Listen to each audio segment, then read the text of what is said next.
Guys, നമ്മുടെ ഇന്നത്തെ vlog ഇവിടെ സ്റ്റാർട്ട് ചെയ്യാൻ പോവാണ്. നമ്മളിപ്പം മെട്രോയിലാണുള്ളത്. കുറച്ച് ലേറ്റായി. ലിഫ്റ്റിലല്ലേ? സോറി, മെട്രോയുടെ ലിഫ്റ്റിലാണുള്ളത്. കുറച്ച് കിളി പോയിരിക്കുക. നമ്മൾ കുറച്ച് ലേറ്റായി പോയി. പക്ഷെ നമുക്ക് വേണ്ടി അവിടെ ഡോണിക്സ് ക്ലാഷ് ഉറങ്ങിയതാണ് ഗൈസ്. സീറ്റ് പിടിച്ചിരിക്കുകയാണെന്നാണ് പറയുന്നത്. അപ്പം നമുക്ക് ഡോണിക്സ് മുത്താണ് മുത്ത്. അതെ, സീറ്റ് ഉണ്ടാകുന്ന നമുക്ക് ആദ്യം നോക്കണം. പിടിച്ചിട്ടുണ്ടായിരിക്കും അല്ലേ? പിന്നെ നമ്മുടെ ഡോണിക്സ് വാക്ക് പാലിച്ചു ഗൈസ്. എന്താണെങ്കിലും നമ്മൾ സ്റ്റേഡിയത്തിന് കയറിയപ്പോൾ കുറച്ച് ലേറ്റായി പോയി. ഓൾമോസ്റ്റ് 7 മണിയൊക്കെ ആയി. പക്ഷേ നമ്മൾ അതുകൊണ്ട് തന്നെ ഇരുന്ന പൊസിഷൻ നമുക്ക് സാധാരണ കിട്ടുന്ന പോലത്തെ ഒരു പൊസിഷൻ ആയിരുന്നില്ല. കുറച്ച് എന്താ പറയുക, ബാക്കിലായി പോയി. കുറച്ച് ഇരുണ്ട് മൂടിയ ഒരു സൈഡിലായി പോയി ഇരുന്നത്.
ഒരു കളിയിൽ ഒരു പോസ്റ്റ് തട്ടിച്ചില്ലെങ്കിൽ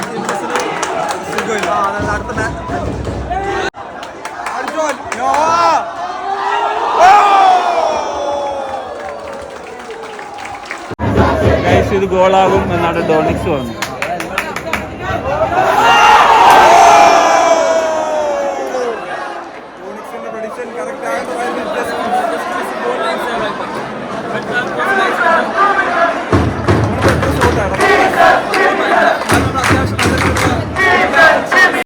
സന്ദീപ് 2 ആഴ്ച ഫുള്ള് ക്രോസിംഗ് പ്രാക്ടീസ് ആയിരുന്നു. കോച്ച് വേറെ ഒന്നും പറഞ്ഞിട്ടുണ്ടോ? നീ പോയി വീട്ടിൽ പോയി ക്രോസ് ചെയ്യാൻ. ഇന്ന് അത്യാവശ്യം നല്ല ക്രോസസ് ആയിരുന്നു. നല്ല 2 ക്രോസ് ഉണ്ടായിരുന്നു. ഡിഫൻസീവ് സ്റ്റേബിൾ ആയിരുന്നു.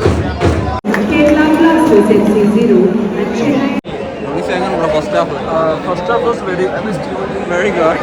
അതായത് ഫസ്റ്റ് ഹാഫ് നല്ല കളിയായിരുന്നു. നമ്മൾ എക്സ്പെക്ട് ചെയ്തതിനേക്കാൾ മികച്ച രീതിയിൽ കളിച്ചു. അതായത് നമ്മൾ സന്ദീപിന്റെ കേസൊക്കെ എടുക്കുകയാണെങ്കിൽ സന്ദീപ് ക്രോസസ് ഒക്കെ ഭയങ്കരമായിട്ട് ബെറ്റർ ആയിട്ടുണ്ട്. പ്രവീർ വന്നപ്പോൾ സന്ദീപിന്റെ അവസരം തട്ടിത്തെറിപ്പിക്കുമോ എന്നുള്ള പേടിച്ചിട്ടാണെന്ന് പറയുന്നത്. ഒരു രക്ഷയില്ല. അതാണ് നമ്മൾ പറയുന്നത്. ഡെപ്ത് ഉണ്ടെങ്കിൽ എല്ലാവരും നന്നായിട്ട് കളിക്കും. പിന്നെ ലൂണയും അഫ്കോഴ്സ് കഴിഞ്ഞ മാച്ച് കഴിഞ്ഞപ്പോൾ പുള്ളി ഒരു സെക്കൻഡ് ഹാഫിൽ അതേപോലെ നമ്മൾ ഒരു ക്രോസ് ബാറും ഒരു പോസ്റ്റും ഒരു അവരുടെ ഗോൾ ലൈൻ ക്ലിയറൻസും ഉണ്ടായിരുന്നു. അതെ, പിന്നെ ജീസസ് ഡിമിനസിന്റെ ആസ് യൂഷ്വൽ ഒരു തവണയെങ്കിലും പോസ്റ്റ് പൊള്ളിക്കണമെന്ന് പുള്ളിക്ക് ഒരു വാശിയുണ്ട്. ഒരു മാച്ചിൽ ഒരു അത് തീർത്തിട്ടുണ്ടെങ്കിൽ ബാക്കിയുള്ളത് ഉള്ളിലേക്ക് കയറ്റുകയാണെങ്കിൽ സെക്കൻഡ് ഹാഫിൽ നമുക്ക് കുറച്ച് ഗോളുകളൊക്കെ കിട്ടും. നന്ദു എന്താണ് അടിക്കുമോ? ഫസ്റ്റ് ഹാഫ് കളിക്കുന്നുണ്ട്, പക്ഷെ ഭാഗ്യത്തിന്റെ കുറച്ച് പ്രശ്നമുണ്ട്. ബട്ട് സെക്കൻഡ് ഹാഫ് നോക്കാം.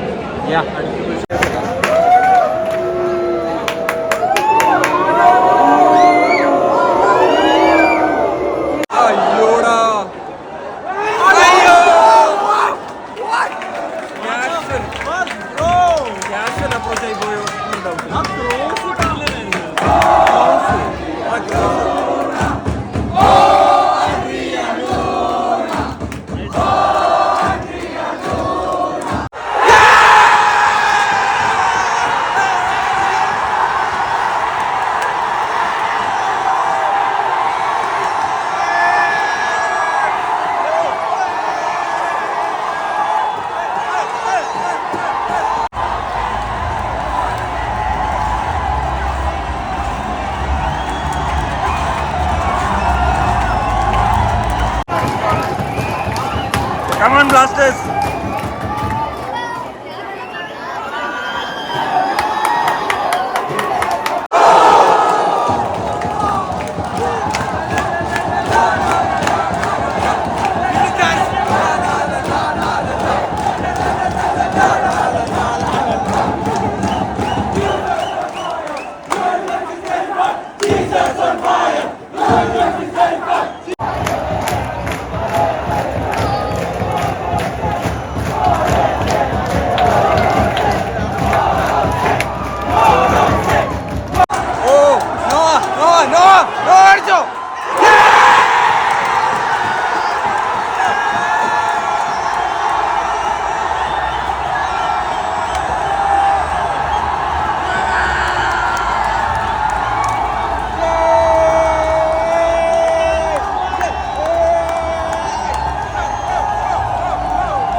അനാവശ്യ ഡ്രിബ്ലിംഗ് ആയിരുന്നു.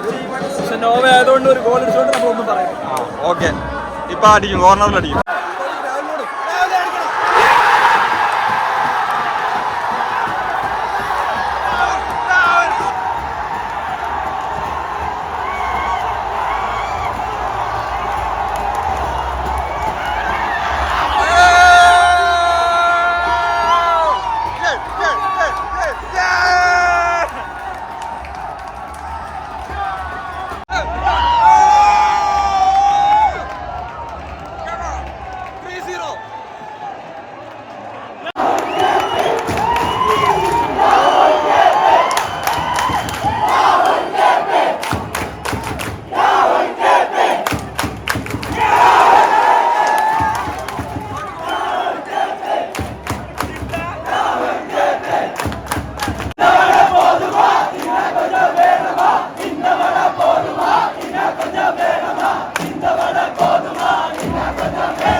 രാഹുലാണ് ഗൈസ് ലീഡ് ചെയ്യുന്നത്.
ഗൈസ് ഇത് കണ്ട ഗൈസ് കുറ്റാക്കുറ്റിരുട്ടാണ്. പക്ഷെ ആരാധകരൊക്കെ എത്രത്തോളം ഹാപ്പിയാണ്. അവർ ചാൻഡൊക്കെ ചെയ്ത് ആഘോഷിച്ച് ആർമാദിച്ചാണ് തിരിച്ച് കളി കഴിഞ്ഞ് ഇറങ്ങിപ്പോകുന്നത്. സാധാരണ നമ്മൾ തോറ്റിട്ടൊക്കെ പോകുമ്പോഴത്തേക്കും ഇവിടെ കൂടെ പോകുമ്പോഴത്തേക്കും ഒരു വല്ലാത്ത ഒരു മൂകമായിട്ടുള്ള അവസ്ഥയാണ്. സോ അതാണ് നമ്മളുടെ ഒരു മൂഡ് ചേഞ്ച് ചെയ്യാൻ പറ്റിയിട്ടുള്ളൊരു കാര്യമാണ് നമ്മളുടെ ഇഷ്ട ടീമിൻ്റെ ഒരു വിജയം എന്ന് പറഞ്ഞു കഴിഞ്ഞാൽ. ഇങ്ങനെ നമുക്ക് ഹാപ്പി ആയിട്ട് കളി കഴിഞ്ഞിറങ്ങി നമ്മുടെ നാടുകളിലേക്കൊക്കെ തിരിച്ചു പോകുമ്പോൾ കിട്ടുന്നൊരു മൂടെന്ന് വെച്ച് കഴിഞ്ഞാൽ അത് ഈ പറഞ്ഞൊരു പൊളി മൂഡ് തന്നെയാണ്.